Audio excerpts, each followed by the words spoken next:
이 밑에서 지진이 일어났다는 가정도 물론 해야 되겠지만은 단층을 규모를 감안해서 그 어느 정도로 지을지를 결정. 그와 관련해 가지고 누차 우리 야당 시절부터 질의를 했었어요. 거기에 대해서 정부 측 답변은 하나였습니다. 아직도 조사하고 있다는 거였고, 제 말씀은 예. 그 경주진 단층 내에서 0.59G까지 나왔다는 사실이 중요한 거예요. 팩트가. 문제는 그 주변에 지금 그 주변이 대부분이 원전 밀집 지역하고 그렇게 멀지 않은 지역이라는 것도 더 중요한 거고, 여기에 대해서 최소한 정부라면, 특히 한수영 사업자라면은 책임 답변 한번 하셔야 될 것 같은데, 문제는 지금까지 연구 영역이나 기술 개발 진행들이 한 번도 없다라는 거. 0.59G, 0.6G에 가까운 부분에 대해서는 내진과 관련해서 저는 이 부분에 대해서는 한수원이 한 번은 책임 있는 답변 한번 하셔야 될 것 같습니다. 알겠습니다. 단순히 이럴 경우가 없을 겁니다라는 건 답변이 아니에요. 아닙니다. 의원님 지금 그 경주 지진을 포함해서 전국의 지진 지도를 조사를 하고 있고요. 특히 동남권 지역을 먼저 하기로 지금 정부 주관하에 하고 있고, 한수원은 그 결과가 나오면 그에 맞춰 가지고 이 내진 성능을 더 보강할 필요가 있다면 더 보강하도록 하겠습니다. 그 결과에 따르도록 하겠습니다. 저는 보강이 중요한 게 아니고, 예. 문제는 경주 지진 당시에 저는 팩트로 인해서 0.59G까지 최대지방 각도가 검증됐다는 게 문제예요.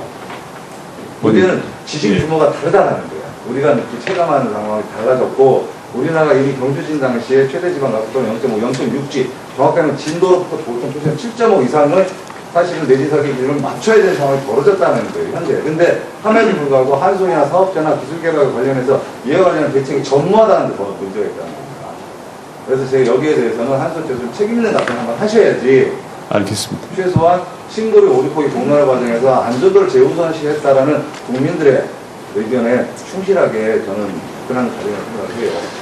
아마 정부 조사 결과가 신고리 5, 6호기를 짓는 중간에 아마 나올 겁니다. 그게 맞춰가지고 내진 성능을 더 보강하도록 하겠습니다. 네, 이윤 의원님 수고하셨습니다. 다음은 김규환 의원님 질의하시겠습니다.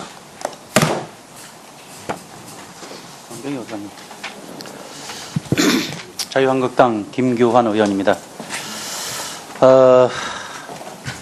본 의원 생각에는 어제 오늘 내일까지 원전 시장에서 마케팅을 장관님께서 하셨으면 하는 안타까움이 있습니다. 장관님 혹시 국제적 마케팅 한번 해보신 적 있으세요? 네, 제가 개발한 그 재료에 대해서 해본 적이 있습니다. 어려우셨죠? 네, 쉽지 않았습니다. 근데 이렇게 엄청난 규모의 마케팅은 전 세계가 다 달라붙었는데 힘들겠죠? 열심히 하도록 하겠습니다. 꼭 성공하세요. 네. 예, 부탁합니다. 지금 수출 전쟁이 벌어졌고 그 전쟁에서 이겨야 나라가 부강하고 국민들이 행복하고 잘 살 수 있다는 걸 염두에 두시길 바라고요. 원전 5번에 꼭 수주하셔서 깨끗하게 장관님의 명예를 회복하시길 빌겠습니다.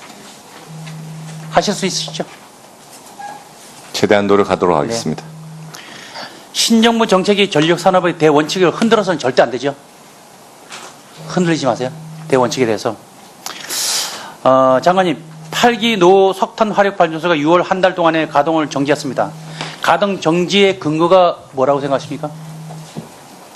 환경 제약 급전으로 저희들이 중단할 수 있다라고 맞습니까? 보고 있습니다. 예. 문제는 이런 가동 정지가 정례화됨에 따라서 해당 공기업의 실적 저하가 심각하다고 보는데 이제 문제점이 있다는 얘기고요. 2022년까지 노 석탄 화력 중단 정례화에 따른 남동 발전과 중부 발전의 매출 저하가 각각 5,079억 원, 중부 발전은 6,389억 원에 육박하고 있다고 저희 의원실에서 조사를 했습니다. 지금 보이시죠? 화면을 보시면 장관님, 두 공기업의 매출 감소액이 총 1조 원에 육박하는데 실적 저하에 따른 손실은 누가 메우는 겁니까? 그냥 없어지면 그냥 없어지는 겁니까? 실적? 역시 저희들이 국민 세금으로 메꾸는 거 아닙니까? 그죠? 6월 한 달간 화력발전소의 정지 조치로 인해서 줄어든 미세먼지의 감소폭이 얼마고 몇 %라고 생각하십니까? 지난 6월 달에 네. 각 지역마다 좀 다르겠지만 지금 충남 지역에서 느끼는 체감 지수는 한 15%대까지. 그거 우리나라에서 생겼다고 생각하십니까? 화력발전소 온 거라고 생각하세요? 본 의원이 이것 때문에 몽골을 갔어요. 몽골 바람 잘 많이 안 봅니다. 거기는 나무도 없습니다. 고비 사막 쪽에는. 폐타이어를 다 떼요. 그래서 우리나라에서 거의 한번 저희 의원들하고 좀 장관님 한번 가봤으면 좋겠어요. 그리고 거기에서 폐타이어 떼니까 사막 전체가 자욱합니다. 그리고 거기는 세계에서 폐결의 환자가 제일 많은데 우리나라 가서 병원을 지어줬습니다. 그게 바람이 불면 다 우리나라로 날라옵니다. 바로 여기 그 닭울음 소리까지 들린다는 중국에서는 얼마나 많은 화력발전소와 원자력발전소가 그쪽에 있습니까? 거기도 항의를 한번 하실 생각 없으세요? 네, 지금 그래서 한국과 중국과 일본이 거기에 대한 장관 협의를 하고 있는 걸로 알고 있습니다. 반드시 하시기 바랍니다. 장관님, 개정은 기존 경제 급전에서 특정 발전원을 배제할 수 있도록 하도록 하는 것이 맞죠? 네, 그렇습니다. 네. 어찌됐건 기존의 연료비가 낮은 석탄 발전 사업자가 자발적으로 입찰을 포기할 수 있도록 하는 건데 결국 인상되는 비용은 소비자에게 전가되는 것 맞죠?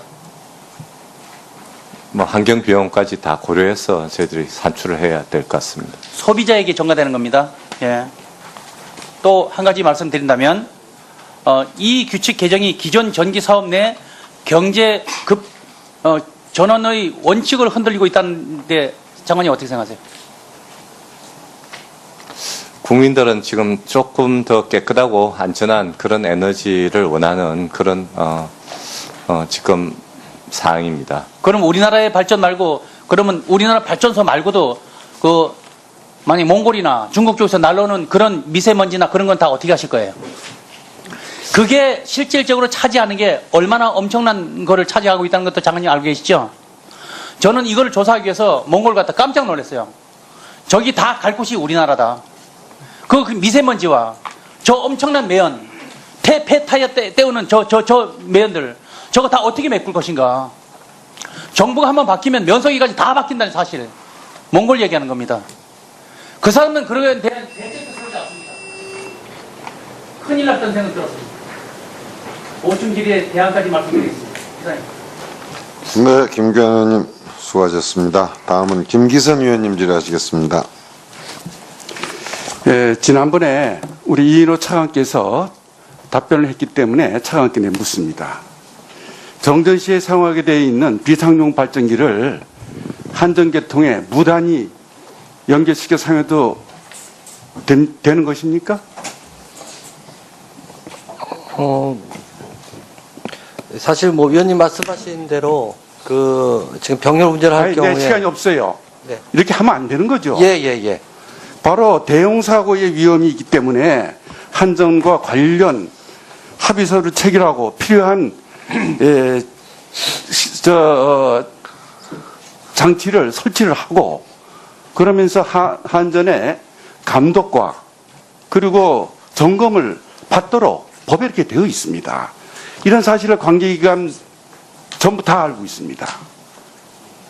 우리 관계기관이 한전, 전력거래소, 전기안전공사 전부 다 약 440개여 개의 대형 사업장에서 이런 비상용 발전기를 이런 절차를 거치지 않고 불법, 탈법적으로 사용되고 있는 것을 다 알아요. 근데 왜 이게 시정이 되지 않고 지금도 버섯이 이런 현실이 그대로 방치되고 있느냐. 서로 이 3개 기관이 전부 책임 떠넘기기를 하고 있는 겁니다. 이 중에서도 특히 이 전력거래소가 바로 관장하고 있는 DR시장 거래업체들이 더군다나 이런 불법 탈법을 대형 이 사업장한테 조장을 시키고 있어요. 그 체결하지 않아도 된다. 우리하고 전력거래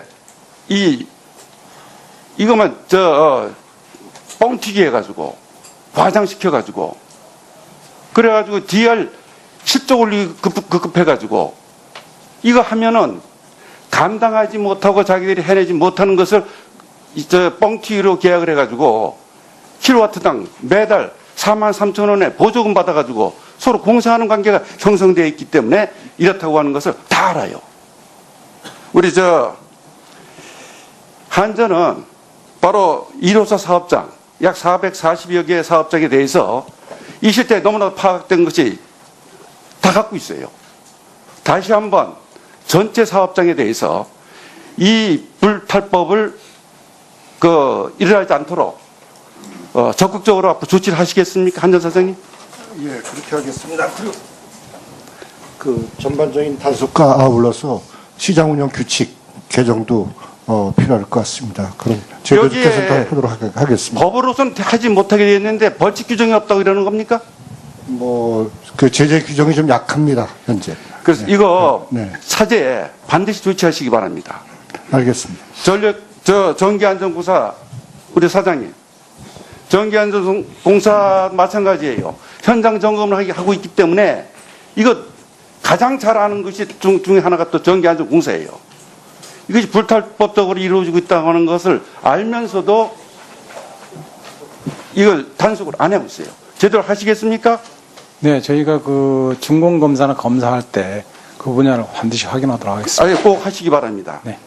다음에 전력거래소 이 DR 시장 거래 시장 거래 업체들한테 불탈법적으로 이루어지는 거 이거 조장시키지 말고 제대로 할 수 있도록 제대로 지도하고 점검하시겠습니까? 네, 그렇게 하겠습니다. 꼭 그렇게 하시고 예. 우리 차관께서는 이 상비기관이 이거 제대로 하고 있는지 꼭 살피시기 바랍니다. 네, 알겠습니다. 그리고 1분. 이 바로 이 전기 전기 수요 관리 측면 정책으로 보면은 불필요하게 사용되고 있는 전기를 아주 합리적으로 전략을 시키고 그리고 발전 비용도 전략하고 환경 오염도 줄이고 이런 관점에서 이 전기 수요 정책을 추진하고 있는 거 아닙니까? 네. 그런데 이것이 바로 이 DI 시장이 불법 탈법적으로 이루어지는 이 비상용 발전기를 이거를 조장하는 형태로 가가지고 이게 이래 가지고 전기 수요를 전략하는 것이 이 눈 가리고 하는 뿐만이 아니라 비상용 발전기를 돌려가지고 가장 비싼 연료, 경유를 떼게 하는 아주 잘못된 전기 수요 관리 정책이다. 이거를 장관님 알고 계십니까? 네, 저희들 DR로 통한 수요 관리 정책은 선진국에서 지금 아주 적극적으로 하는 방식인데요. 저희들 시행 초기에 좀 문제가 많은 것 같습니다. 저희들이 좀 더 살펴보고 그런 문제점을 조속히 해결할 수 있도록 하겠습니다. 그렇습니다. 이 전기 수요 관리 정책은 그 처음에 취지와 목적에 부합하도록 그렇게 해야지 이것이 돈만이 전도가 돼가지고 가장 비싼 경유를 떼게 하는 걸 조장하는 형태로 변질되고 있습니다. 이것부터 바로잡고 전기 수요 관리 정책을 추진하시기 바랍니다. 네, 그러도록 하겠습니다. 네, 김기선 의원님 수고하셨습니다. 다음은 홍익표 의원님 질의하시겠습니다. 조원익 사장님 마이크 좀 드리시죠. 네, 조원익 사장님 하루 종일 고생 많으시는데요.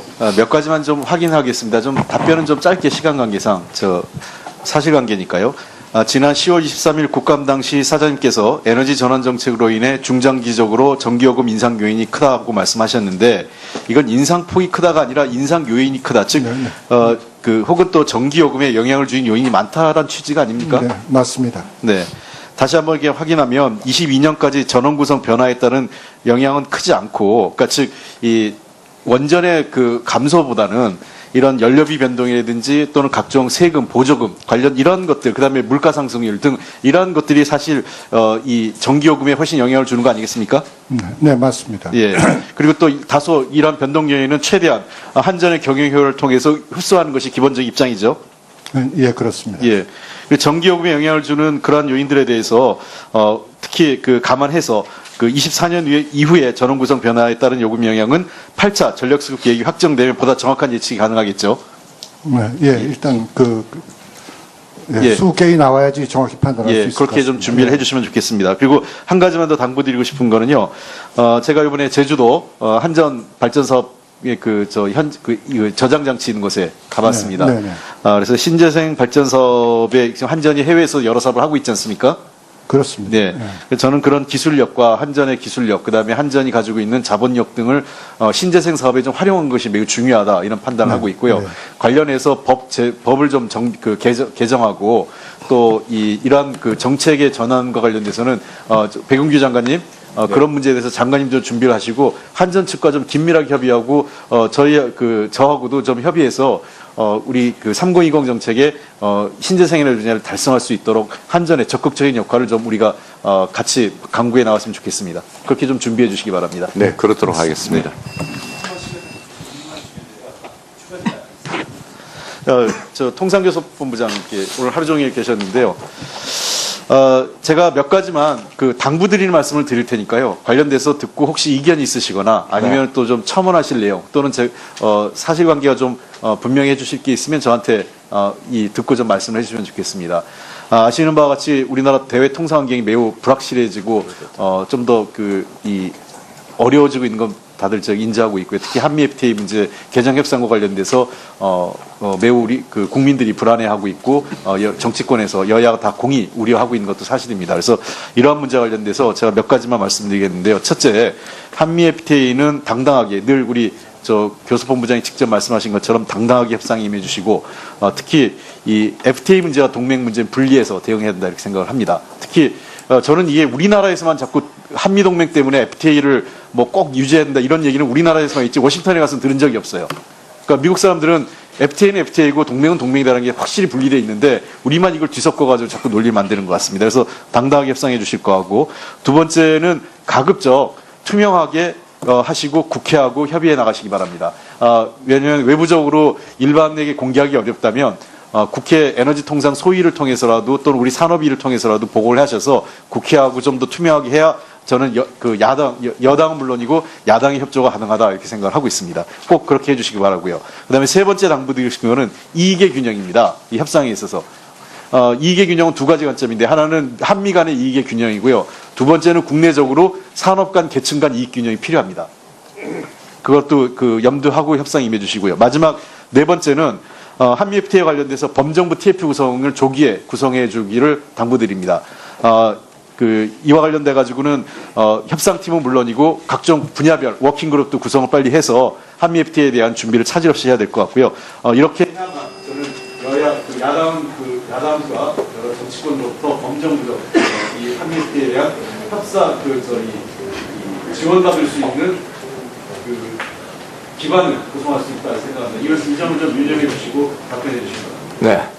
그 의원님 지적하신 대로 이 한미 FTA는 이게 지금 한 번도 아니고 두 번째 제재 협상인데 차분하게 당당하게 협상을 임하겠습니다. 그리고 물론 통상과 동맹은 분리해가지고 장사치 논리를 가지고 우리 국익을 최대화하도록 노력을 하겠습니다. 그리고 국회에 와서 보고는 물론이고 투명하게 절차를 밟을 것이고 그래서 아까 손 의원님께서도 질문하셨지만 공청회가 이제 11월 10일 날 있을 테고 이때 한미 FTA 개정 경제적 타당성 논의하고 분야별 통상 전문가, 민변을 포함해가지고 패널 토론을 할 것이고 질의응답도 있을 것입니다. 그리고 지금까지 각 업종별 담당 부처 주관으로 간담회를 했습니다. 예를 들자면은 지금 산업부 주관으로 10개 업종별 간담회를 개최 중이고 반도체 디스플레이, IT, 철강, 조선, 항공, 우주, 자동차, 국토부도 자동차, 복지부는 하고 식약처는 제약하고 의료기기, 화장품, 농림부는 이제 농업하고 해서 이런 간담회를 가질 예정입니다. 그리고 이 균형에 대해서는 무슨 말씀인지 잘 이해를 했고요. 그리고 범정부 TF 구성은 물론입니다. 이것은 이제 행자부에서 이제 저하고 우리 산업부하고 논의가 거의 다 마무리 단계에 있기 때문에 빨리 TF를 구성하겠습니다.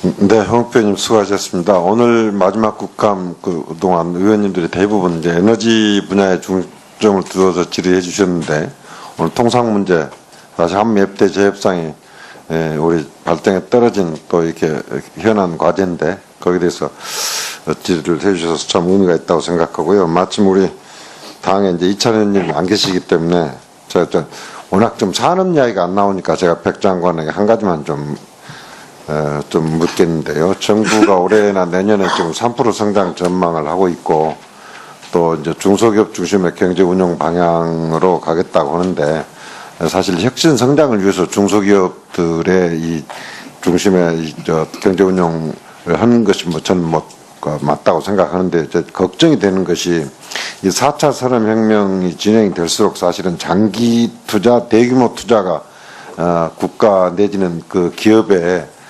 성쇠를 판가름하는 저기가 더 커지지 않습니까? 그런데 지금 우리나라 지금 현재 적폐청산 과정에서 과거에 특히 재벌 대기업들이 그룹 차원에서 이 장기 투자를 결정을 했었는데 지금 이제 개별 기업 중심으로 이제 지배 구조가 이제 바뀌어가고 그러면서 사실은 지금 거의 우리나라에서 지금 대규모 장기 투자가 거의 실종되고 있단 말이죠. 그래서 이 문제는 좀 심각하게 고민을 해야 하는데 물론 기재부도 고민해야 하지만 이 산업정책을 담당하는 산자부의 가장 또 중요한 책무 중에 하나일 텐데 이 문제에 대해서 지금 어떻게 대응할 좀 계획을 가지고 있습니까?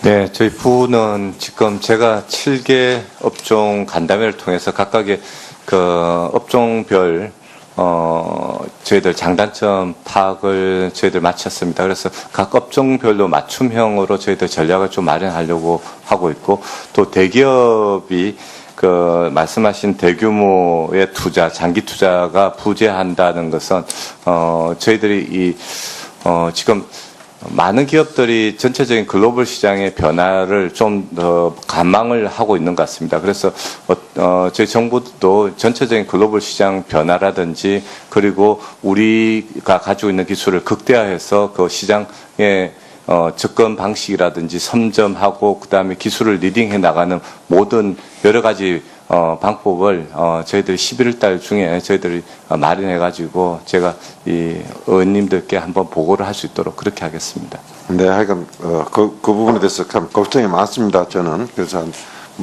전에부터 11월 중에 보고를 해준다 그랬으니까 좀 기대를 하겠습니다. 네, 다음은 권칠승 의원님 질의하시겠습니다. 네, 백운규 장관님께 질문을 하도록 하겠습니다.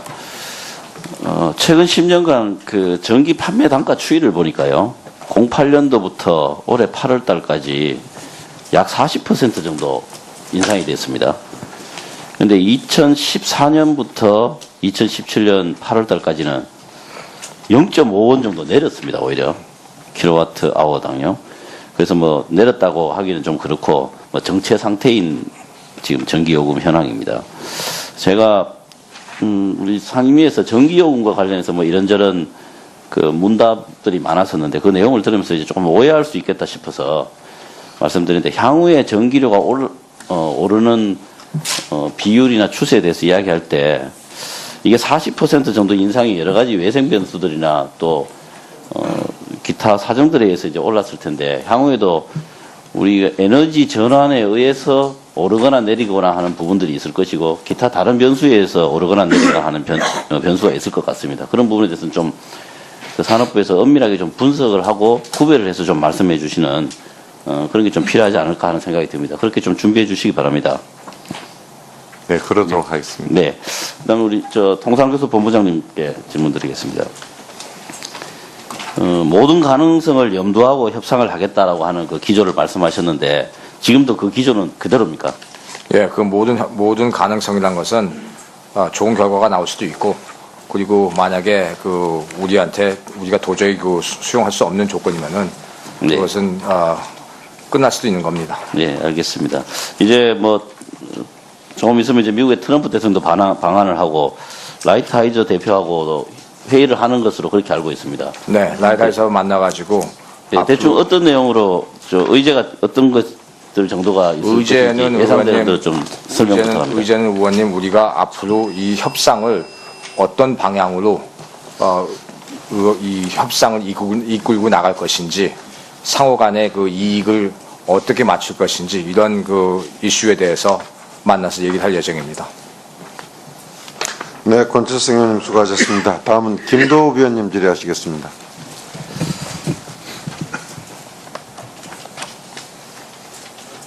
탈핵 선언에서 출발해가지고 국민적 저항을 받으니까 탈원전이라고 했다가 이제 에너지 정환이라고 말을 바꿉니다. 참 무리한 정책을 선언해놓고 감당하기 어려운 상황에 처해 있는 안타까움이 있는데요. 저는 이렇게 종합국감을 하면서 생각을 해봅니다. 만약에 문재인 정부가 전기요금 인상 없이 지속적이고 안정적인 전기 공급을 전제로 우리의 여건과 현실에 맞도록 하는 범위 내에서 원전을 축소해 나가겠다라고 했더라면 그 누구도 반대를 하지 않았을 것이다 라는 생각을 해봅니다. 차관님, 제가 이야기를 해볼게요. 우리 지금 탈원전의 논거로 크게 내세우고 있는 것이 원전 비중이 감소하고 있다. 추세다. 그 다음 원전이 신재생 LNG가 원전보다 발전 원가가 싸다. 그리고 개발도상국이 아닌 웬만한 나라들은 원전을 축소하고 있다. 맞습니까? 이게 정부에서 내세운 논거가 맞습니까? 장관님. 차관님인 줄 알았습니다. 그래서. 그런 전체적인 거를 보면서. 그러니까 정운천 의원께서도 그러고 여러 의원께서 원전이 증가하는 추세다고 하고 정부는 감소하는 추세다. 이래 이야기하는데 세밀하게 구분을 해줘야 되는 거예요. 지금 세계적인 추세는 원전 설비는 분명히 증가합니다. 그렇지만 원전 발전량 비중은 감소하고 있는 게 맞아요. 전체 발전원의 비중은 감소하고 있는 게 맞아요. 그렇게 구분해서 이제 앞으로는 이야기하자. 그래서 정운천 의원님 말도 맞아요. 원전 설비는 쭉 증가하고 있어요. 발전 비중은 감소하고 있다. 그 다음에 우리 정부에서는 균등화 발전 원가라는 개념을 도입을 해가지고 향후에는 원전보다는 신재생이나 LNG가 발전 원가가 쌀 것으로 전망된다. 그렇기 때문에 탈원전을 해야 된다. 이렇게 이야기하고 있죠, 장관님. 네. 자, 기본적인 출발이 잘못됐다고 봅니다. 한전 사장님, 간헐전원이 뭡니까? 간헐전원. 상시로 활용할 수 없는 그런 전원이고, 그 대표적인 예가 태양광 발전하고 풍력 발전이죠. 신재생 에너지가 예, 됐습니다. 가열성 문제입니다. 예. 자, 간헐전은 조금 전에 사장님 말씀하셨다시피 지속적이지도 않고 안정적이지도 않은 그런 전원을 간헐전원이라고, 그 대표적인 게 정부에서 이야기하는 태양광 발전, 풍력 발전이에요. 지속적이지도 않고 안정적이지도 않은 이 소위 말하는 신재생 발전하고 기저부하를 감당해내는 발전원하고 똑같은 출발선에 놓고 원가를 비교한다? 우리 한전 사장님, 이 출발 조건이 좀 맞지 않는 거 아닌가요? 물론 단가 차이는 있지만은 아니, 그 정태적으로 볼 동등선상에서 수는 놓고. 없을 것 같습니다. 예? 정태적으로 볼 수는 없고요. 어느 정도 신재생 에너지의 기술 혁신이 빨리 도달하느냐 하는 것, 그것을 고려해야 될 것 같습니다.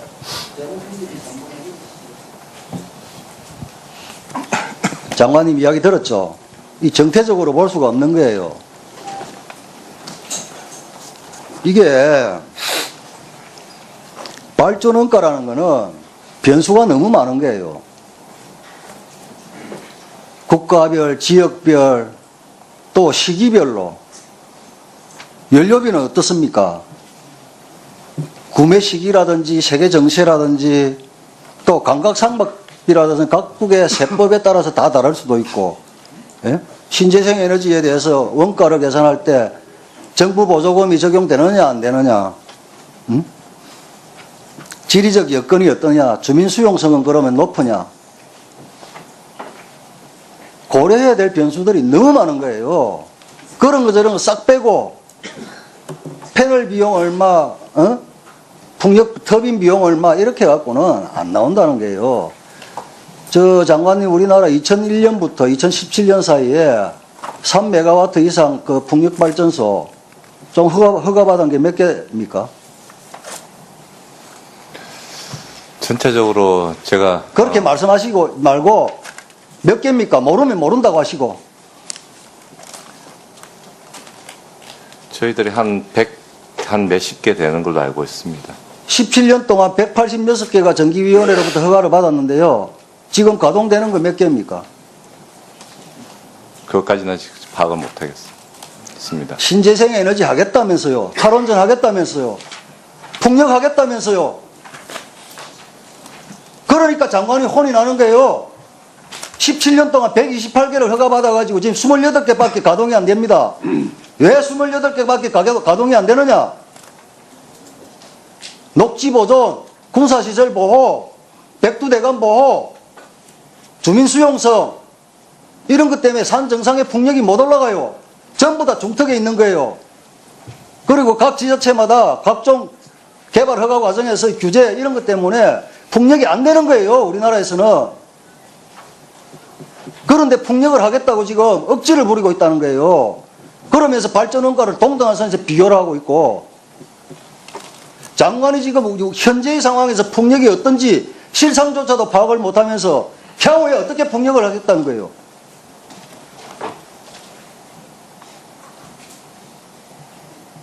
예?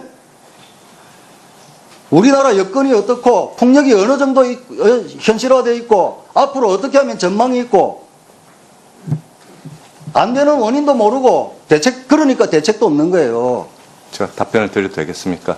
답변은 이미 끝났잖아요. 허가받은 것에 해서 몇 개가 가동되는지도 모르고 있다는 게 그게 답변인 거예요. 마지막 3분에서 받겠습니다. 예, 뭐. 반말하고 그래. 오늘 반말을 하세요. 자, 마무리 순간이니까요. 다들 좀 더 우리 진정을 하면서 국감이 정책 국감으로 잘 마무리될 수 있도록 좀 협조해 주십시오. 다음은 김병관 의원님 질의하시겠습니다. 예, 성남 분당갑 출신 김병환입니다. 오늘 차관님 한 번도 답변을 안 하셔가지고 차관님께 질문을 좀 드리겠습니다. 제가 작년 국감 때도 지적을 한 번 했는데요. 그 원자력 문화재단 지금 계속 있어야 될 이유가 있습니까? 그 원자력 문화재단 운영 기금 원천이 어디죠? 전력기금으로 알고 있습니다. 네, 전력기금인데요. 뭐 잘 아시다시피 이미 홍보비, 사업비 비중보다 관리비가 훨씬 많은 기형적인 구조를 가지고 있습니다. 그리고 말씀하신 대로 지금 전력기금에서 기금을 사용을 하고 있는데, 그러니까 이게 지금 원자력이란 특정 에너지원만을 대상으로 해서 전력기금을 가지고 홍보를 하는 것이 이게 과연 적절한가, 이런 부분에 대해서 좀 질문을 드리고 싶은 겁니다. 잘 아시다시피 뭐 수력, 화력, 또 뭐 신재생 이런 부분을 이제 각각 발전원별로 직접 홍보를 하거나 이렇게 하고 있는데, 지금 원자력에 대해서만 물론 이제 한수원에서도 하고 있긴 하지만 원자력에 대해서만 사실 전력기금을 활용해서 홍보를 하고 있는 거거든요. 저는 이 구조가 맞지 않다고 생각을 하는데 이 부분은 어떻게 생각하세요? 예, 기본적으로 새로운 정부 들어와서 어떤 에너지 전환 정책에 대한 어떤 객관적인 정보라든지 국민의 이해를 높이기 위한 그런 거를 국민들한테 전달하는 쪽으로 근데 좀 뭐 기능이 지금까지 전환돼야 된다고 생각을 하고 있습니다. 네, 지금까지 그렇게 해왔는데, 그러니까 뭐 잘 아시다시피 한손에서 사실 이제 매년 50억 넘게 이 비용을 써가면서 원자력 홍보를 하고 있고요. 뭐 약간 다르지만 원자력 환경공단에서도 원자력 관련된 홍보를 하고 있습니다. 근데 이제 그럼에도 불구하고 원자력 문화재단이라는 어떻게 보면 지금 현재 기형적인 구조를 가지고 있는 기관이 있어야, 저는 있을 필요는 없다고 생각하거든요. 그래서 이참에, 원래 이제 저는 한수원 쪽에서 흡수를 해서 이 기능을 통합해서 하는 게 맞지 않나 이런 생각을 가지고 있습니다. 그리고 잘 아시다시피 작년에 처음에 이 에너지 공기업 구조조정 안에서 기재부에서 처음에는 폐지로 의견을 냈었죠. 근데 이제 산업부에서 어떤 연유인지는 제가 정확하게 모르겠습니다. 글을 보긴 했는데. 폐지했었는데 이제 산업부에서는 일단 유지하고 기능 조정하는 방안으로 작년에 가져가셨더라고요. 저는 지금 올해 다시 한번 이 부분에 대해서 고민이 좀 필요하다고 생각을 합니다. 전력기금에서 왜 특별하게 원자력에 대해서만 별도로 비용을 내서 홍보를 하는지 이 부분에 대해서 저는 좀 납득하기 어렵습니다. 예, 어떤 에너지의 어떤 지속 가능한 어떤 전력 구조라든지 이런 측면의 홍보가 필요한 측면도 있기 때문에 그런 것도 감안해서 한번 검토를 해보도록 하겠습니다. 네, 알겠습니다. 김현정 차관님, 본부장님, 좀 질문 드리겠는데요. 제가 13일 국감 할 때, 조사중지제도 질문 드린 거 혹시 기억하세요? 무슨 제도요? 조사중지제도. 가격 물량 약속 제도. 네. 프라이스 언더테이킹 말씀하시죠? 네네네. 네. 그거 제가 이제 그때 질문을 드렸었는데, 그때도 말씀드렸지만, 이제 2008년도 MB정부에서 이 제도를 한미 FTA 협상 후에 정확하게 표현이 무역구제 조치 가능성을 억제하고 견제하고자 하는 목표를 달성했다. 이 제도를 통해서. 이렇게, 제가 보기에 과대포장을 해서 홍보를 한 적이 있습니다. 근데 이제 좀 알아보니까 실제로 이게 한 번도 행사된 적이 없어서 이유를 좀 더 알아보니까, 이 가격, 시간,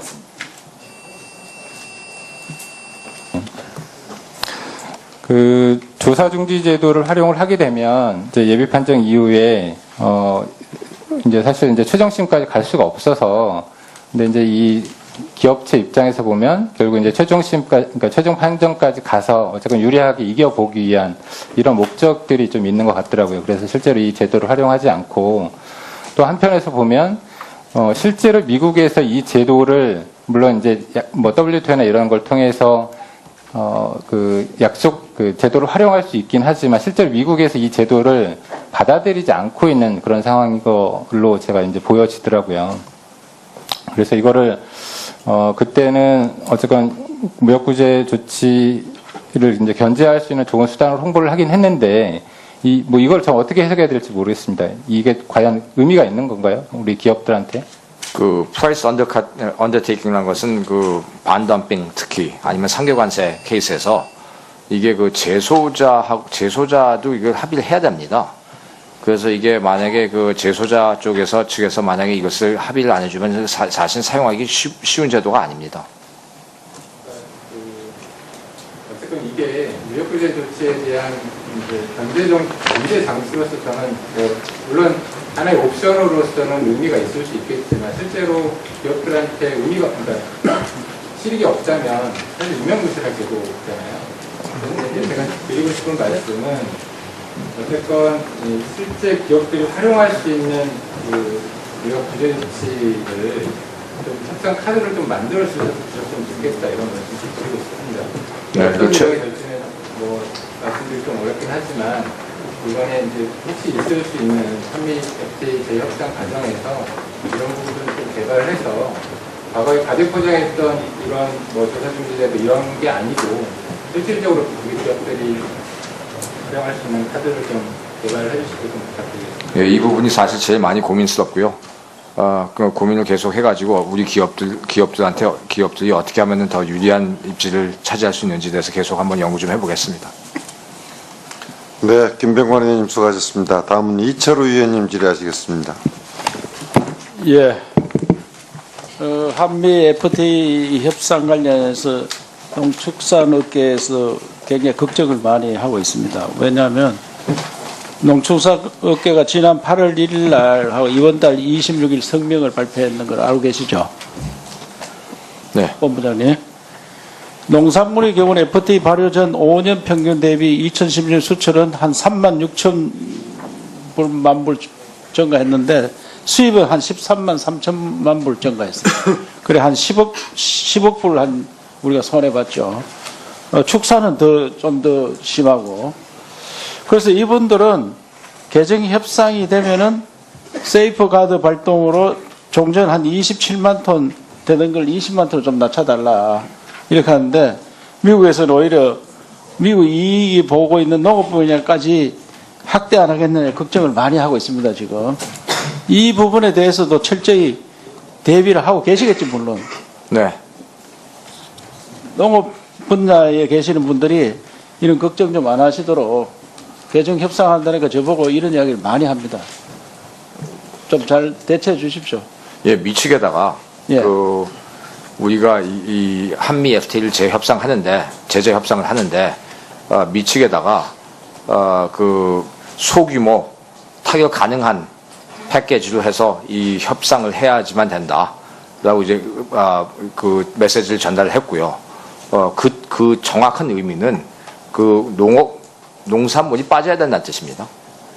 예, 그래서 우리 농축산업계 걱정이 안 하시도록 충분히 대비를 해 주시기를 당부드립니다. 네, 최선을 다하겠습니다. 그 산자부 장관님, 또 네. 걱정에 대해서 또 원전 관련 한 번 더 질문을 드리려고 하는데 UAE의 마이크가 왜 안 나오지?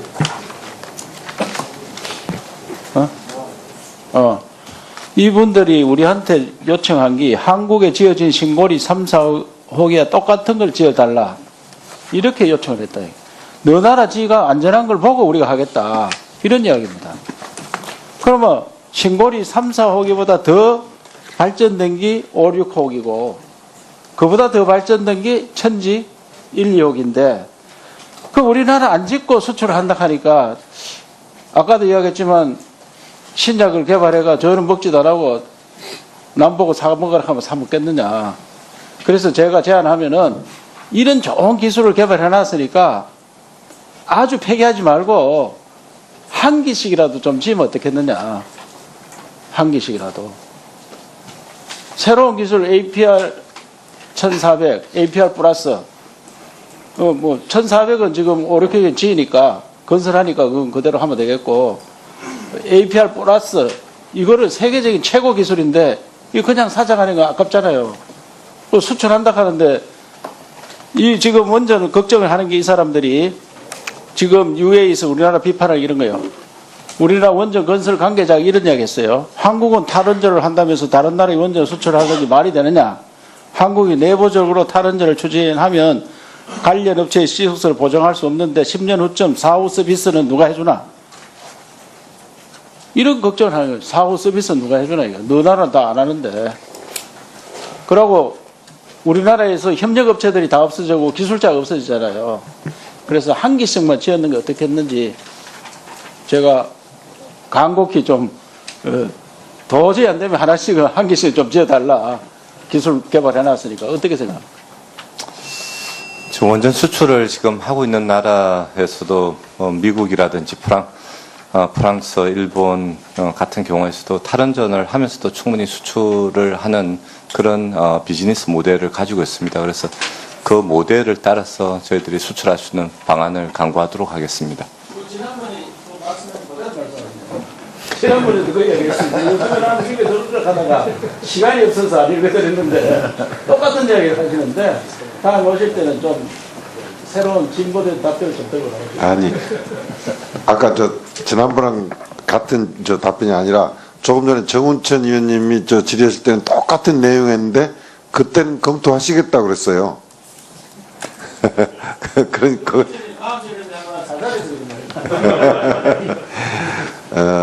지금 차세대 에너지 수출 전략 지구로 지정을 해라. 이게 좀 달라요. 네, 아마 정부 차원에서는 이미 이제 8차 전력 수급 계획 방향을 정했지만 이번 그 내용을 지금 우리 국회 사전에 보고를 하도록 돼 있지 않습니까? 네, 또 그 그렇습니다. 협의하는 과정에서 이 이야기들이 계속 나올 것이기 때문에 그 부분은 신중하게 검토해 주시기 바랍니다. 다음은 박재호 의원님 질의하시겠습니다. 예, 부산 남구을의 박재호 의원입니다. 장관님, 전기 한전이 아닌 전기 사업자로 하여 특정 구역의 소비자에게 전기를 공급하는 구역 전기 사업 시행하고 있는 거 알죠? 네, 알고 있습니다. 전국에 몇 개 있는가도 알고 있습니까? 숫자는 제가 전국에 13개 구역입니다. 그 사업자는 10군데인데요. 이게 참 안타까운 거는 최근에 부산 쪽에 있는 22,954세대, 한 8, 9만 명이 사는 곳에서 최근에 정전이 2번이나 났습니다. 그것도 뭐 몇 달 사이에. 그리고 정전이 사고가 나면 한 번은 99%가 정전이 됐는데 9시간 동안 정전이 됐고 7월에는 이제 한 99%가 4분 정도 정전이 됐어요. 근데 이거는 이사 가는 사람들이 선택권이 없어요. 그죠? 네, 그렇죠. 아무런 선택권도 없고 이 소비자가 아무런 그거 없이 자기가 그냥 가면 그래 되는 겁니다. 근데 이 정전 사고가 나서 제가 현장에 방문을 했는데 보상 문제 때문에 너무나 많은 갈등이 많고 주민들은 그냥 한전에서 해도 우리 못 믿겠다. 근데 이 사유가 전부 다 이 사업자의 잘못으로 나타났거든요. 그래서 이게 원래 이제 이 전기사업법에 따라서 장관님께서 전기사업자 허가도 해주지만 허가 취소, 전기 품질 유지 등 법적 업무는 장관님에게 있다는 거 알고 있습니까? 네, 그렇습니다. 그러면 이 문제를 뭐 다른 지역은 잘 모르지만 그쪽에는 연달아 2번 나서 주민들이 불안해하고 있는 것도 사실이거든요. 특히도 그것 때문에 병원에 있는 노약자들이 엘리베이터가 안 돼서 걸어도 못 가고 이런 경우도 많았습니다. 그래서 이게 한번 정확하게 현안을 좀 파악해서 좀 챙겨주시기 바랍니다. 알겠습니까? 네, 그러도록 하겠습니다. 장관님, 그러고 이거 이야기를 하면 계속 반복되는 이야기지만, 우리가 원전을 탈에너지로 갈 때 원전을 좀 축소하든지 뭐 점진적으로 없애는 이유 중에 하나가 사용 후 해결료 문제의 처리 비용부터 우리나라가 땅덩이가 좁아서 어디에도 둘 데가 없다는 사실은 알고 있죠. 네, 어렵습니다. 그리고 지금 또 어쨌든 건식 저장 시설을 만들려고 해도 주민의 동의가 과연 쉽겠느냐. 그런 비용이 엄청나게 많이 들죠. 주민 수용성부터 뭐 이거 원전이 어찌 보면 더 큰 피해를 갖고 있고 더 많은 돈이 들어갑니다. 또 안전 규제까지 합하면요. 맞죠? 네, 지금 의원님께서 말씀하시는 건식 저장소는 임시 저장소. 그렇죠. 네. 근데 임시 저장소라도 지금 주민들이 허락을 하겠습니까? 예, 주민 수용성이 좋지 않습니다. 안 되죠. 네, 안 됩니다. 그럼 또 보상할 겁니까? 이 돈이 원전이라는 비용이 우리나라 같이 땅덩어리가 좁은 나라는 엄청나게 들어갈 수밖에 없어요. 단가가, 원가가. 그래서 아까 이야기했던 다른 발전 기저보다 장기적으로 볼 때 엄청난 돈이 들어가는 비용이다. 그래서 제가 볼 때는 이 안정성 문제하고 핵 폐기물 문제 이것만 해도 사실로는 우리나라에서는 더 가동을 하게 되면 더 문제다. 장기적으로. 지금 있는 원전도 가능하면 이 문제를 어떻게 처리할 것인지를 먼저 결정을 하지 않으면 새롭게 짓는 것 자체는 진짜 문제가 많다라고 생각을 하거든요. 장관님, 거기에 대해서 정확하게 좀 밝혀주시고, 그래서 아까 이야기했던 균등화 발전 원가 문제도 그런 것까지 다 포함돼야 됩니다. 그러면 과연 신재생 에너지 할 때의 돈이 더 많이 드는지 주민 수용성이 더 어려운지 원전을 짓는 것이 더 어려운지 수용성이 더 어려운지도 다 파악을 해보시고 좀 뽑아주시고, 그리고 천지 1, 2호기 신한울 이런 문제도 지금 이때까지 진행이 된 것 같으면 그쪽 집단을 어떻게 보면 신재생 에너지 단지로 만들어서 새로운 산업을 육성하는 이런 거로 나가면 주민들도 수용할 수 있고 우리 정책에도 맞고 또 장기적으로 국가 발전에 새로운 정책 방향이 생길 뿐만 아니라 새로운 산업이 육성될 수 있는 거 아닙니까? 그런 방향으로 좀 생각을 하셔서 큰 카테고리 안에서 우리 산업의 전환을 과연 원전 수출이 우리나라 수출 비중이 얼마나 차지하는지 그거보다 이런 신재생이나 이런 것이 만약에 발전했을 때 얼마만큼 우리나라 수출에 더 많은 역량과 인력을 창출할 수 있는 것인지 이런 것도 좀 파악을 하셔서 답변해 주시기 바랍니다. 네, 사용 후 핵연료 저장소 문제는 참으로 지금 원전 건설에 있어서 이 문제를 해결하지 않고서는 저희들이 한 발자국도 나갈 수 없다라고 생각하고 있습니다. 그런데 안타깝게도 원전의 건설에 대한 이야기는 하시는데 이 사용 후 핵연료에 대한 저장에 대해서는 저희들이 한 발자국도 나가지 못한다는 점이 참 안타깝게 생각하고 있습니다. 저희들이 임시저장소에서라도 한시 바삐 좀 빠져나와서 적어도 중간저장소라도 지금 마련해야 되는데 중간저장소조차도 지금 국민들의 합의가 쉽지 않을 거로 지금 예상되고 있습니다. 그래서 이런 문제는 저희들이 다시 한번 더 고민하고 저희들 산업부가 노력해서 저희들 이 문제를 좀 저희들이 다시 한번 또 국회와 협의하도록 하겠습니다.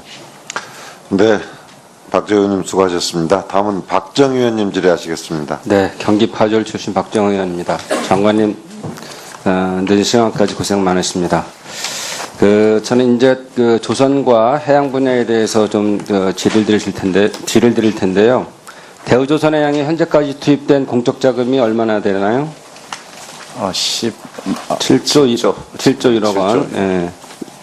7.1조 원이죠. 7조, 예. 네, 네. 그래서 7.1조 원을 투입했지만 밑빠진 독에 물 붓기라는 비판도 있습니다. 보시는 것처럼 당시 2.9조 원 추가 투입을 결정한 안 나와요? PPT? 삼정 KPMG 대우조선해양 실사보고서에 따르면 추가 자금을 투입해도 2019년에 다시 적자로 돌아설 거라고 예상이 되죠. 그래서 그런데 이제 한편 최근 일각에서는 조선업에 대한 낙관론도 제기되고 있거든요. 근데 현실은 만만치 않습니다. 왜냐하면 6월 말에 중국 조선사하고 삼성중공업이 야말 프로젝트에 사용될 LNG 선박 4척에 대한 수주를 경쟁을 벌였는데 졌죠. 또 8월 초에는 프랑스계 해운사가 발주한 세계 최대 규모의 컨테이너선 내는 우리나라 조선 빅3가 다 경쟁했는데 역시 또 중국한테 졌습니다. 지난해는 러시아의 도크 사업까지 모두 중국이 수주했습니다. 그러니까 중국이 풍부한 자금을 이용해서 아주 지방정부, 중앙정부가 열심히 밀고 있기 때문에 그렇습니다. 그래서 우리는 지금 이 수주 절벽에 대한 방안으로 공공선박 조기 발주를 추진하고 있죠. 공공선박. 네, 그렇습니다. 네. 2020년까지 공공선박 조기 발주에 7.5조 원, 선박펀드에 3.7조 원을 투입하겠다는 계획인데, 그래서 지난달 기준으로 4조 원 규모의 공공선박을 조기 발주도 했습니다. 근데 너무나 당연한 얘기지만 이거는 공공선박 발주는 임시방편이죠? 네. 장관님, 그래서 본 의원이 생각하기에는 러시아가 극동지역 에너지 개발 정책에 의해서 지금 한러 조선산업 협력을 지금 계속 해나갈 계획이 있고 또 북극 항로 개척에 더 적극적으로 하고 있는데 여기에 대한 방안이 있습니까? 네, 저희들 지금 한러는 조선산업의 협력에서는 러시아 야말 1, 2 특히 이제 1은 이제 완료가 됐고 2 같은 경우 저희들이 이 LNG 프로젝터 해서 저희들이 같이 위닝할 수 있는 방안을 마련할 수 있을 것 같습니다. 근데 이제 우리나라 조선업 기술은 세계 최고입니다. 그래서 대우조선해양은 세계 유일의 세빙 LNG 건조 기술을 통해서 북극 항로 운항을 성공적으로 마쳤죠. 네, 그렇습니다. 또 최근에는 잠수함 세빙선까지 특수 분야에 대한 계속 실적을 쌓고 있죠. 네, 그렇습니다. 네, 그래서 제가 지난번 8월에 러시아의 쯔베지다 조선소를 방문했었는데 당시 조선소 관계자가 앞으로 한 200척 정도의 선박 발주를 계획하고 있다고 얘기했습니다. 공식적이진 않지만 이런 계획들을 사전에 파악하는 게 중요하고요. 그래서 러시아와의 조선협력이나 북극 항로가 계속 주목받고 있는데 이런 거는 해수부가 북극 항로에 대해서는 해수부가 관계되긴 하지만 북극 항로의 성장 가능성하고 우리 국내 조선산업, 해운산업하고의 관계를 뗄래야 뗄 수가 없죠. 그래서 이렇게 본다면 대통령이 말씀하신 북방경제협력 전 분야에 대해서 산업부가 주도할 필요가 있다고 생각하는데 그렇게 생각하시죠? 네, 그래서 저도 이번에 대통령님 모시고 저희도 준방에 같이 수행하게 됐습니다. 뭐 시간 1분만 더 주시면 교섭본부장님 사드에 대해서 오늘 한중 관계가 뭐 이렇게 풀리고 공동 결의만 냈는데 앞으로 사드 보복은 없을 것 같습니까? 중국 측에서 지금 계속 오는 메시지가 좋은 메시지가 조금씩 오고 있습니다. 네, 제가 생각하기에는 꼭 그렇지 않은 것이 네. 꼭 그렇지 않은 것이 이번에 그 양재츠 외교 담당 국무위원이 정치구원이 됐고요. 왕이 외교부장이 그대로 있습니다. 이렇게 사드 보복의 주역들이 그 외교 라인에 그대로 있는데 그거를 사드 보복을 풀었을 때 자기네들이 잘못했다는 걸 인정하기 때문에 그렇게 쉽게 변할 것 같지 않고요. 우리 장관님 네. 바쁘시긴 하지만 이번에 중국의 19대 당대의 시진핑 연설문을 들어보셨습니까? 보셨습니까? 네, 대략적으로 제가 훑어봤습니다. 네, 이거는 과거 5년에 대한 보고이기도 하고 앞으로 5년에 대한 방향이거든요. 그래서 중국은 의외로 우리가 당대의 보고서를 잘 분석하면 우리가 산업이 어떻게 해야 될지를 가름할 수가 있습니다. 근데 지금 보면은 결국은 전통 산업 쪽에서 보면 우리가 4,000불에서 8,000불에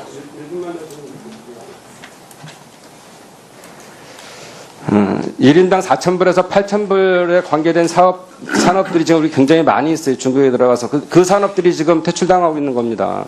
그래서 지금 이 사람들이 지금 하는 거는 결국은 소비하고 환경하고 신산업을 통해서 이 유망산업을 통해서 중국을 아름답고 부유하고 강한 나라를 만들겠다 이렇게 선언을 했어요. 그리고 전통산업 분야에서도 공급적 개혁을 통해서 이제 계속 구조조정을 해나가면서 산업의 집중도를 높여서 세계 5위 안에 들어가는 기업만 남기고 나머지 다 퇴출시킬 거거든요. 중국도요.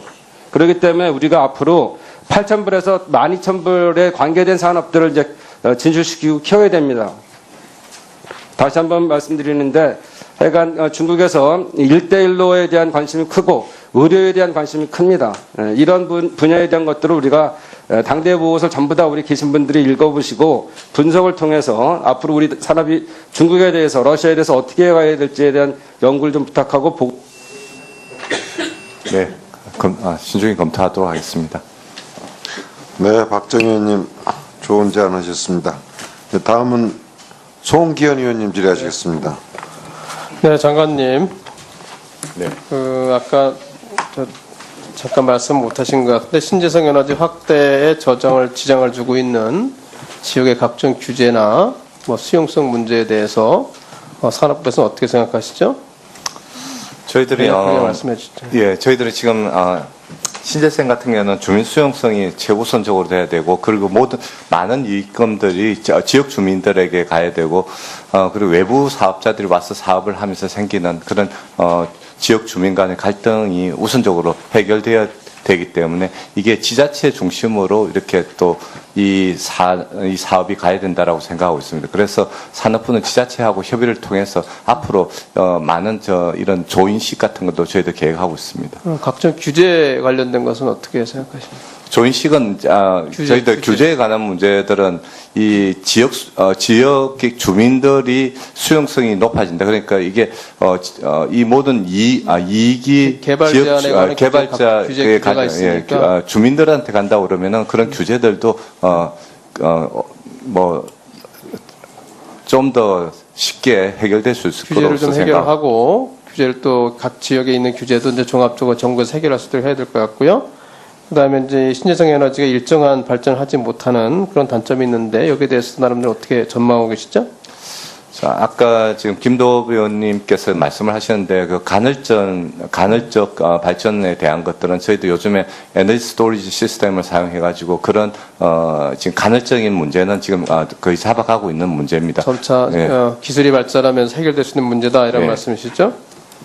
이번에 간단히 우리 산업부 산하 기관들의 장애인 고용에 관한 문제를 말씀드리겠습니다.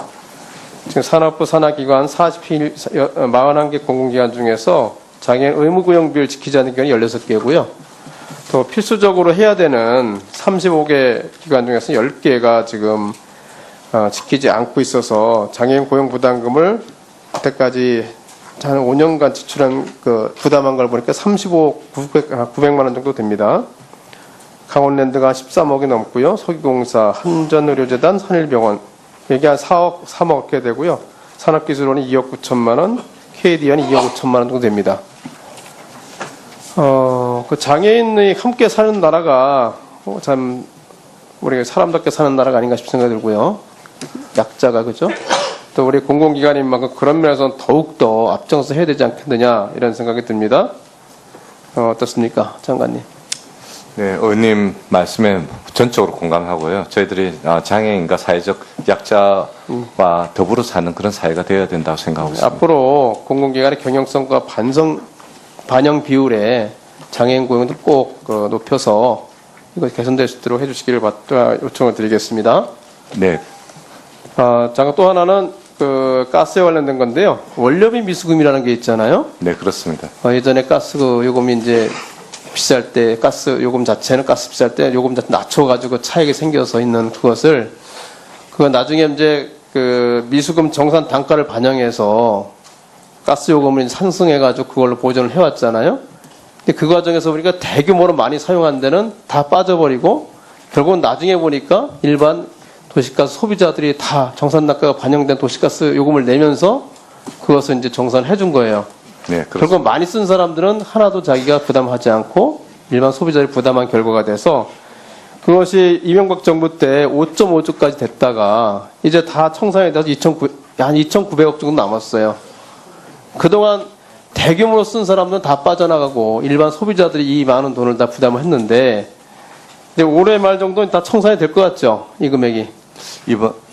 이번 달 10월 달이면 회수가 완료될 것 같습니다. 그럼 그동안 일반 도시가스 사용자들이 떠하는 이 원료비 미수금, 대규모 사용자들은 그냥 빠져나간 이 미수금을 어떻게 정산해 줄 방법이 없나요?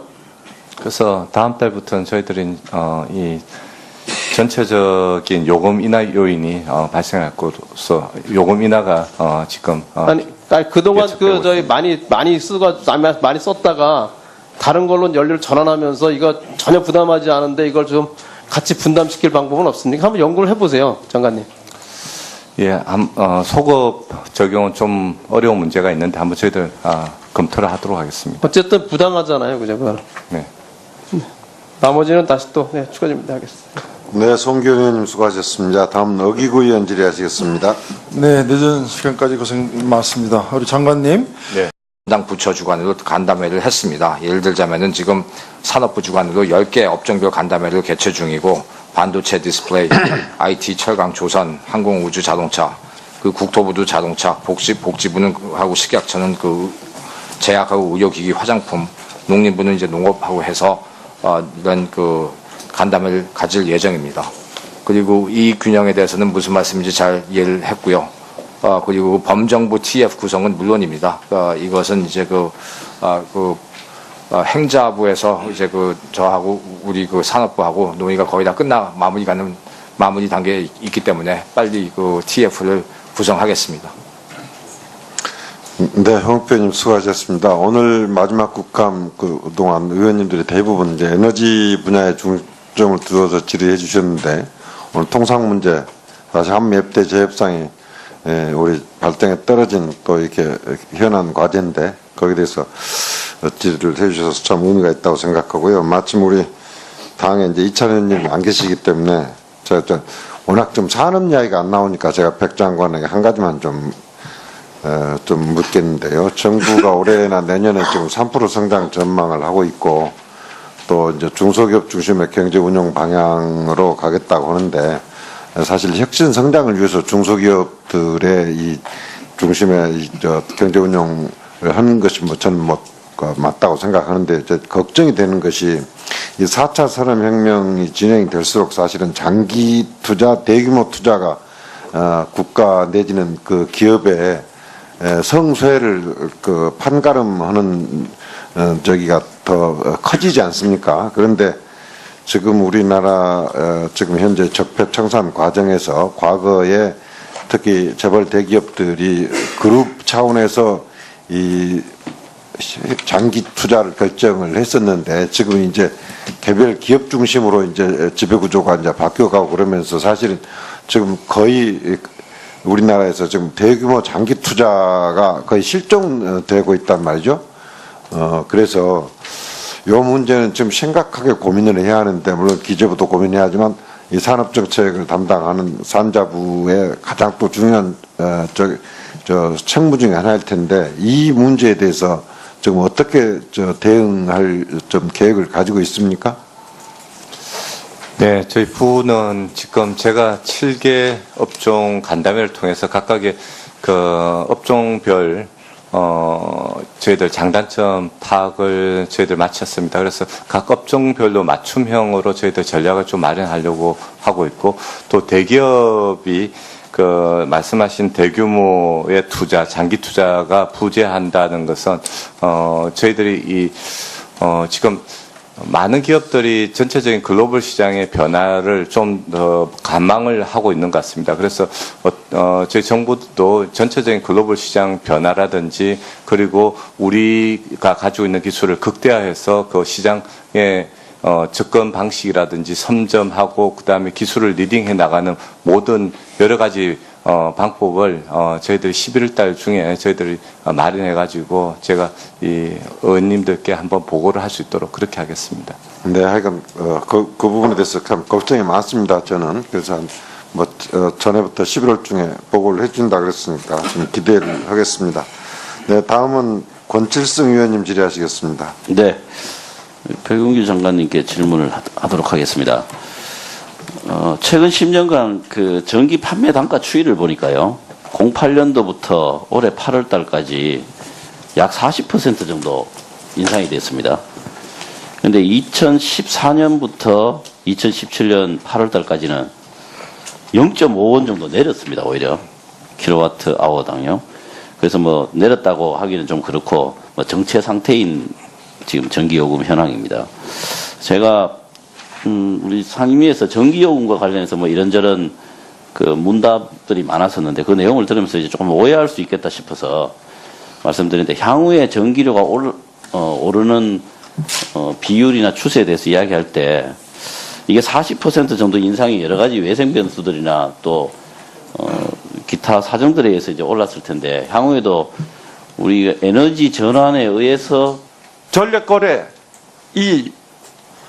이거만 뻥튀기 해가지고 과장시켜가지고 그래가지고 DR 실적 올리기 급급해가지고 이거 하면은 감당하지 못하고 자기들이 해내지 못하는 것을 뻥튀기로 계약을 해가지고 킬로와트당 매달 43,000원에 보조금 받아가지고 서로 공사하는 관계가 형성되어 있기 때문에 이렇다고 하는 것을 다 알아요. 우리 한전은 바로 1호사 사업장 약 440여 개의 사업장에 대해서 이 실태에 너무나 파악된 것이 다 갖고 있어요.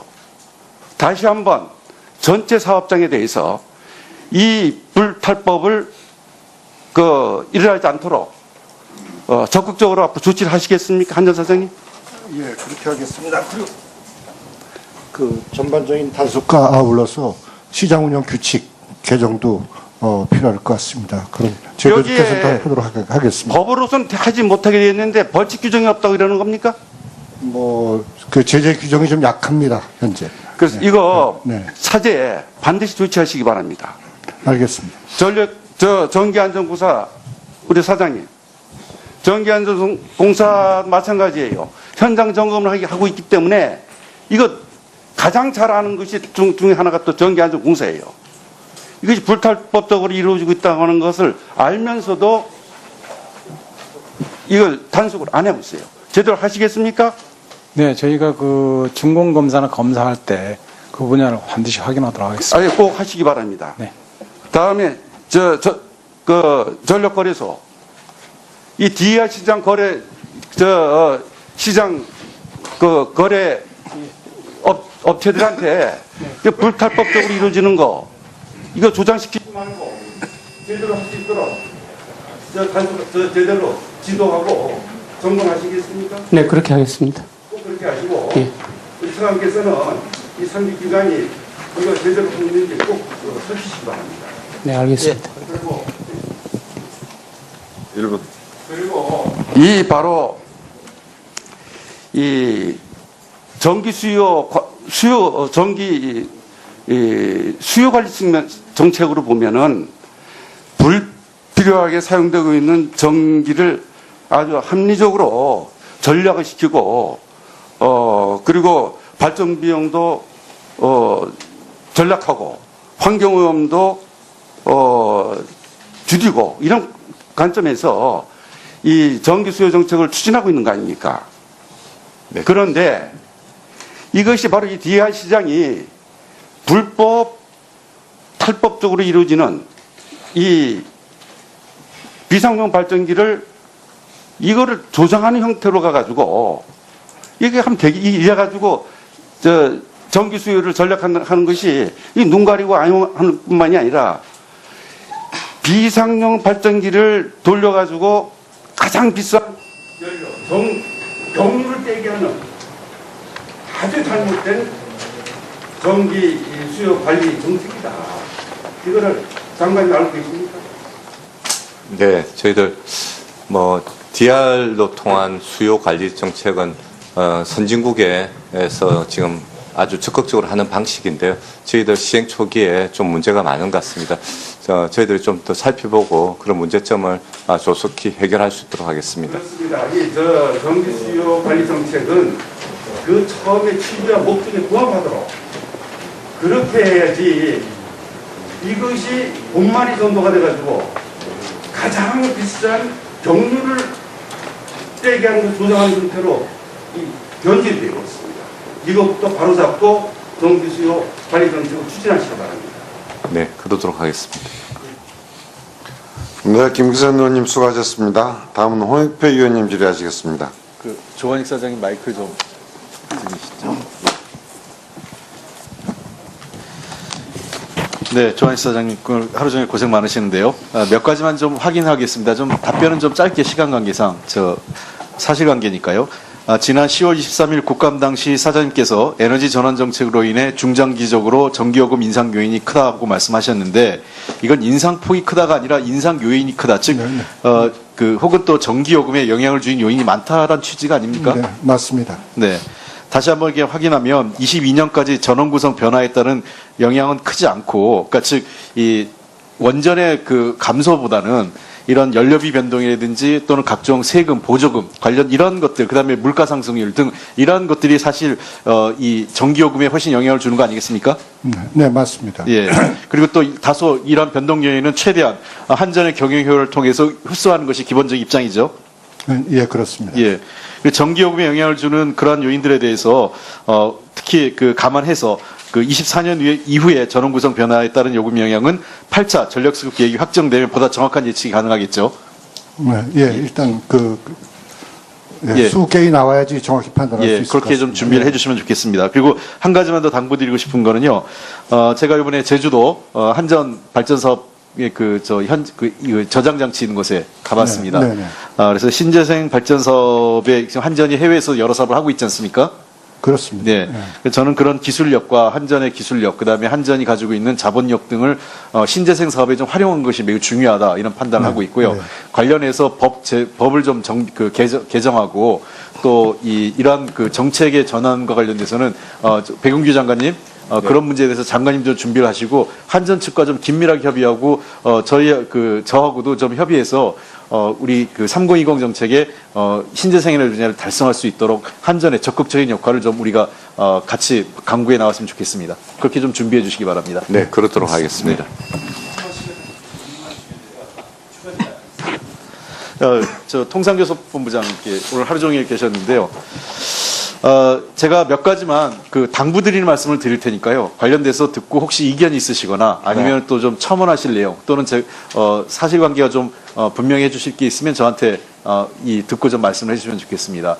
아시는 바와 같이 우리나라 대외 통상 환경이 매우 불확실해지고 좀 더 어려워지고 있는 건 다들 인지하고 있고요. 특히 한미 FTA 문제 개정 협상과 관련돼서 매우 우리 그 국민들이 불안해하고 있고 정치권에서 여야가 다 공히 우려하고 있는 것도 사실입니다. 그래서 이러한 문제와 관련돼서 제가 몇 가지만 말씀드리겠는데요. 첫째, 한미 FTA는 당당하게 늘 우리 교섭본부장이 직접 말씀하신 것처럼 당당하게 협상에 임해주시고 특히 이 FTA 문제와 동맹 문제는 분리해서 대응해야 된다 이렇게 생각을 합니다. 특히 저는 이게 우리나라에서만 자꾸 한미동맹 때문에 FTA를 뭐 꼭 유지해야 된다 이런 얘기는 우리나라에서만 있지 워싱턴에 가서는 들은 적이 없어요. 그러니까 미국 사람들은 FTA는 FTA이고 동맹은 동맹이라는 게 확실히 분리되어 있는데 우리만 이걸 뒤섞어가지고 자꾸 논리를 만드는 것 같습니다. 그래서 당당하게 협상해 주실 거 하고 두 번째는 가급적 투명하게 하시고 국회하고 협의해 나가시기 바랍니다. 왜냐하면 외부적으로 일반에게 공개하기 어렵다면 국회 에너지 통상 소위를 통해서라도 또는 우리 산업위를 통해서라도 보고를 하셔서 국회하고 좀 더 투명하게 해야 저는 여당은 물론이고 야당의 협조가 가능하다 이렇게 생각을 하고 있습니다. 꼭 그렇게 해주시기 바라고요. 그다음에 세 번째 당부드리신 거는 이익의 균형입니다. 이 협상에 있어서. 이익의 균형은 두 가지 관점인데 하나는 한미 간의 이익의 균형이고요. 두 번째는 국내적으로 산업 간 계층 간 이익 균형이 필요합니다. 그것도 염두하고 협상에 임해 주시고요. 마지막 네 번째는 한미 FTA에 관련돼서 범정부 TF 구성을 조기에 구성해 주기를 당부드립니다. 이와 관련돼 가지고는 협상팀은 물론이고 각종 분야별 워킹그룹도 구성을 빨리 해서 한미 FTA에 대한 준비를 차질 없이 해야 될 것 같고요. 이렇게 해야만 저는 야당과 여러 정치권으로부터 범정부적 이 한미 FTA에 대한 협상 지원받을 수 있는 기반을 구성할 수 있다 생각합니다. 이 점을 좀 유념해 주시고 답변해 주시기 바랍니다. 네.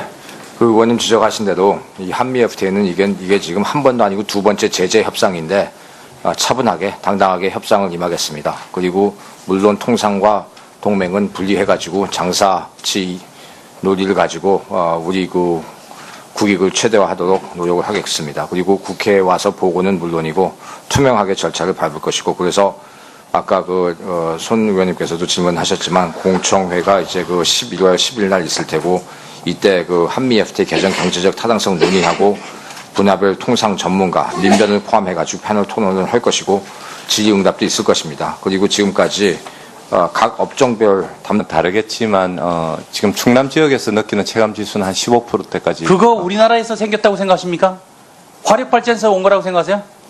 본 의원이 이것 때문에 몽골을 갔어요. 몽골 바람 잘 많이 안 봅니다. 거기는 나무도 없습니다. 고비 사막 쪽에는. 폐타이어를 다 떼요. 그래서 우리나라에서 거의 한번 저희 의원들하고 좀 장관님 한번 가봤으면 좋겠어요. 그리고 거기에서 폐타이어 떼니까 사막 전체가 자욱합니다. 그리고 거기는 세계에서 폐결의 환자가 제일 많은데 우리나라 가서 병원을 지어줬습니다. 그게 바람이 불면 다 우리나라로 날라옵니다. 바로 여기 다구름 소리까지 들린다는 중국에서는 얼마나 많은 화력발전소와 원자력발전소가 그쪽에 있습니까? 거기도 항의를 한번 하실 생각 없으세요? 네, 지금 그래서 한국과 중국과 일본이 거기에 대한 장관 협의를 하고 있는 걸로 알고 있습니다. 반드시 하시기 바랍니다. 장관님, 개정은 기존 경제 급전에서 특정 발전원을 배제할 수 있도록 하도록 하는 것이 맞죠? 네, 그렇습니다. 네. 어찌됐건 기존의 연료비가 낮은 석탄 발전 사업자가 자발적으로 입찰을 포기할 수 있도록 하는 건데 결국 인상되는 비용은 소비자에게 전가되는 것 맞죠? 환경 비용까지 다 고려해서 저희들이 산출을 해야 될 것 같습니다. 소비자에게 전가되는 겁니다. 예. 또 한 가지 말씀드린다면 이 규칙 개정이 기존 전기 사업 내 경제 전환의 원칙을 흔들리고 있다는데 장관님 어떻게 생각하세요? 국민들은 지금 조금 더 깨끗하고 안전한 그런 에너지를 원하는 그런 지금 사항입니다. 그럼 우리나라의 발전 말고 그러면 우리나라 발전소 말고도 만약 몽골이나 중국 쪽에서 날라오는 그런 미세먼지나 그런 건 다 어떻게 하실 거예요? 그게 실질적으로 차지하는 게 얼마나 엄청난 거를 차지하고 있다는 것도 장관님 알고 계시죠? 저는 이걸 조사하기 위해서 몽골 갔다 깜짝 놀랐어요. 저기 다 갈 곳이 우리나라다. 그 미세먼지와 저 엄청난 매연, 폐타이어 때우는 저 매연들, 저거 다 어떻게 메꿀 것인가. 정부가 한번 바뀌면 면석이까지 다 바뀐다는 사실. 몽골 얘기하는 겁니다. 그 사람은 그러에 대한 대책도 세우지 않습니다. 큰일 났다는 생각 들었습니다. 보충 질의에 대안까지 말씀드리겠습니다. 이사님. 네, 김규환 의원님 수고하셨습니다. 다음은 김기선 의원님 질의하시겠습니다. 지난번에 우리 이인호 차관께서 답변을 했기 때문에 차관께 묻습니다. 정전시에 사용하게 되어 있는 비상용 발전기를 한전계통에 무단히 연결시켜 사용해도 되는 것입니까? 사실 뭐 위원님 말씀하신 대로 지금 병렬 운전을 할 경우에 시간이 없어요. 네. 이렇게 하면 안 되는 거죠. 예. 바로 대형 사고의 위험이 있기 때문에 한전과 관련 합의서를 체결하고 필요한 장치를 설치를 하고 그러면서 한전의 감독과 그리고 점검을 받도록 법에 이렇게 되어 있습니다. 이런 사실을 관계기관 전부 다 알고 있습니다. 우리 관계기관이 한전, 전력거래소, 전기안전공사 전부 다 약 440개여 개의 대형 사업장에서 이런 비상용 발전기를 이런 절차를 거치지 않고 불법, 탈법적으로 사용되고 있는 것을 다 알아요. 근데 왜 이게 시정이 되지 않고 지금도 버섯이 이런 현실이 그대로 방치되고 있느냐. 서로 이 3개 기관이 전부 책임 떠넘기기를 하고 있는 겁니다. 이 중에서도 특히 이 전력거래소가 바로 관장하고 있는 DR시장 거래업체들이 더군다나 이런 불법 탈법을 대형 이 사업장한테 조장을 시키고 있어요. 그 체결하지 않아도 된다. 우리하고 네, 이 밑에서 지진이 일어났다는 가정도 물론 해야 되겠지만은 활성 단층을 규모를 감안해서 그 어느 정도로 지을지를 결정. 그와 관련해 가지고 누차 우리 야당 시절부터 질의를 했었어요. 거기에 대해서 정부 측 답변은 하나였습니다. 아직도 조사하고 있다는 거였고 제 말씀은 그 경주진 단층 내에서 0.59G까지 나왔다는 사실이 중요한 거예요. 팩트가. 문제는 그 주변에 지금 그 주변이 대부분이 원전 밀집 지역하고 그렇게 멀지 않은 지역이라는 것도 더 중요한 거고 여기에 대해서 최소한 정부라면 특히 한수연의 사업자라면은 책임 답변 한번 하셔야 될 것 같은데 문제는 지금까지 연구 영역이나 기술 개발 진행들이 한 번도 없다라는 거. 0.59G, 0.6G에 가까운 부분에 대해서는 내진과 관련해서 저는 이 부분에 대해서는 한수연이 한 번은 책임 답변 한번 하셔야 될 것 같습니다. 알겠습니다. 단순히 이럴 경우가 없을 겁니다라는 건 답변이 아니에요. 아닙니다. 의원님 지금 그 경주 지진을 포함해서 전국의 지진 지도를 조사를 하고 있고요. 특히 동남권 지역을 먼저 하기로 지금 정부 주관하에 하고 있고 한수원은 그 결과가 나오면 그에 맞춰 가지고 이 내진 성능을 더 보강할 필요가 있다면 더 보강하도록 하겠습니다. 그 결과에 따르도록 하겠습니다.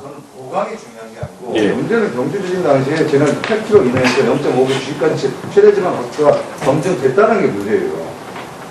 문제는 지진 규모가 다르다는 거예요. 우리가 체감하는 상황이 달라졌고 우리나라가 이미 경주진 당시에 최대지방 각도는 0.6G 정확하게는 진도로부터 보통 표시한 7.5 이상을 사실은 내진사기 기준을 맞춰야 되는 상황이 벌어졌다는 거예요, 현재. 근데 함에도 불구하고 한손이나 사업자나 기술개발과 관련해서 이와 관련한 대책이 전무하다는 데 더 문제가 있다는 겁니다.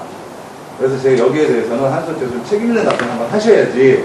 알겠습니다. 최소한 신고리 오리코기 공론화 과정에서 안전도를 최우선시 했다라는 국민들의 의견에 충실하게 저는 그런 가정을 생각해요. 아마 정부 조사 결과가 신고리 5,6호기를 짓는 중간에 아마 나올 겁니다. 그게 맞춰가지고 내진 성능을 더 보강하도록 하겠습니다.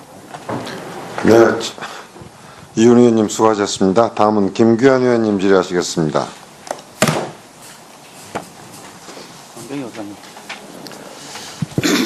자유한국당 김규환 의원입니다. 본 의원 생각에는 어제 오늘 내일까지 원전 시장에서 마케팅을 장관님께서 하셨으면 하는 안타까움이 있습니다. 장관님 혹시 국제적 마케팅 한번 해보신 적 있으세요? 네, 제가 개발한 그 재료에 대해서 해본 적이 있습니다. 어려우셨죠? 네, 쉽지 않았습니다. 근데 이렇게 엄청난 규모의 마케팅은 전 세계가 다 달라붙었는데 힘들겠죠? 열심히 하도록 하겠습니다. 꼭 성공하세요. 네. 예, 부탁합니다. 지금 수출 전쟁이 벌어졌고 그 전쟁에서 이겨야 나라가 부흥하고 국민들이 행복하고 잘 살 수 있다는 걸 염두에 두시길 바라고요. 원전 5번에 꼭 수주하셔서 깨끗하게 장관님의 명예를 회복하시길 빌겠습니다. 하실 수 있으시죠? 최대한 노력하도록 하겠습니다. 신정부 정책이 전력 산업의 대원칙을 흔들어서는 절대 안 되죠. 흔들리지 마세요. 대원칙에 대해서. 장관님, 8기 노 석탄 화력 발전소가 6월 한 달 동안에 가동을 정지했습니다. 가동 정지의 근거가 뭐라고 생각하십니까? 환경 제약 급전으로 저희들이 중단할 수 있다라고 그렇습니까? 보고 있습니다. 예. 문제는 이런 가동 정지가 정례화됨에 따라서 해당 공기업의 실적 저하가 심각하다고 보는데 이제 문제점이 있다는 얘기고요. 2022년까지 노 석탄 화력 중단 정례화에 따른 남동 발전과 중부 발전의 매출 저하가 각각 5,079억 원, 중부 발전은 6,389억 원에 육박하고 있다고 저희 의원실에서 조사를 했습니다. 지금 보이시죠? 저 화면을 보시면 장관님, 두 공기업의 매출 감소액이 총 1조 원에 육박하는데 실적 저하에 따른 손실은 누가 메우는 겁니까? 그냥 없어지면 그냥 없어지는 겁니까? 실적? 역시 저희들이 전체적 국민 세금으로 메꾸는 거 아닙니까? 그죠? 6월 한 달간 화력발전소의 정지 조치로 인해서 줄어든 미세먼지의 감소폭이 얼마고 몇 %라고 생각하십니까? 지난 6월 달에 네. 각 지역마다 좀